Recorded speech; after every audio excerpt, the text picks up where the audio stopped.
Keyboard का keys कौन सा होता है, क्या होता है, उसके बारे में हम पढ़ेंगे। The button on the keyboard are known as keys. जो कीबोर्ड पे बटन होते हैं उनको हम कीज बोलते हैं, ठीक है।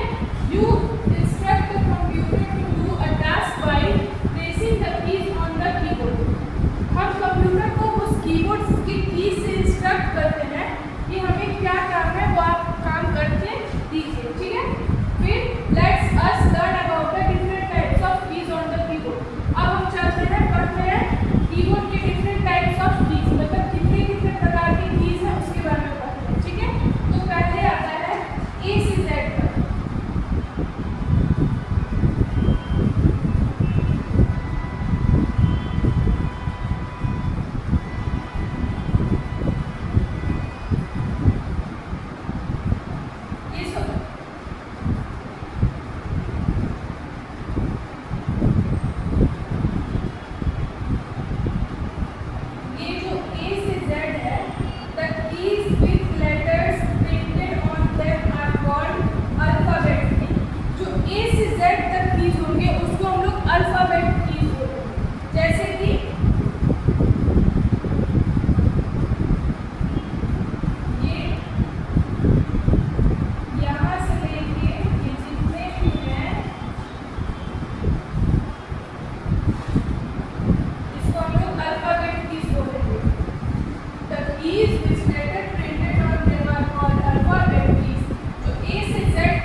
किसका हम